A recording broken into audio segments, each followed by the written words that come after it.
point in your growing business do you look to hire the positions like COO or HR or, really those first executives?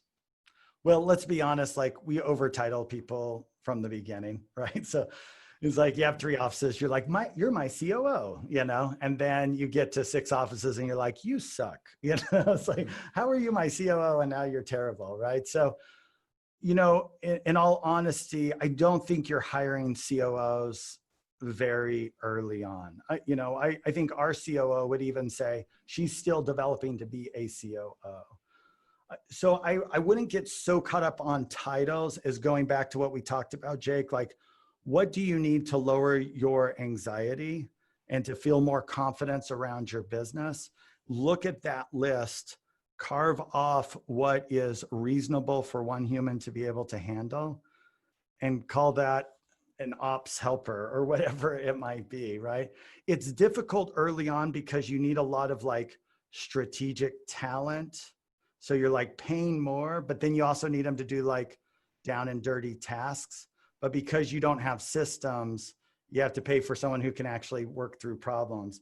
As you systemize things, you can bring the cost down because the individuals can just execute. So I don't know if that anywhere close to answered the question, but maybe well, I a think process. Because I know kind of your way of thinking so well, I think we're talking about it differently. Like most people are like, oh, what's the job title I need and the role I need that's going to whatever. But really the way you're looking at it is what's my next biggest problem and who can I get to solve that problem? It doesn't matter their title. It doesn't even matter. I mean, it might be someone in charge of HR who you've identified has a lot of operational chops and you need somebody to go in and create systems in your 4 locations and you bring them over and then who even knows what their title was. But it's about solving that next problem and what talent is needed to solve that problem. But I will say, so Olivia, there are some kind of guidelines, once you get past 5 million, I think 5 to 10 million, you need some really talented people. Once you get past 10, once you're at 5 to 10 million, we see a lot of our members that have that, $80,000 to $100,000 kind of employee, maybe a little bit more than that. That's starting to handle sections of the business better than you would, way better than you would, telling you kind of how to do some things. Would you agree with that, Emmet?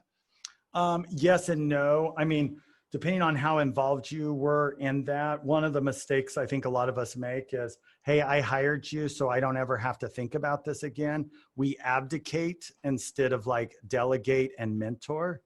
And so a lot of our team members will fail early on because we're so stressed out and we have so much anxiety.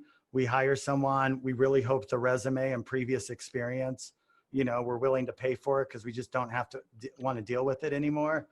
And we don't give them the right onboarding and they fail. So, but ultimately, Jake, yes, then as they get it organized, if they're in the right position, they will take it way beyond, what you were expecting.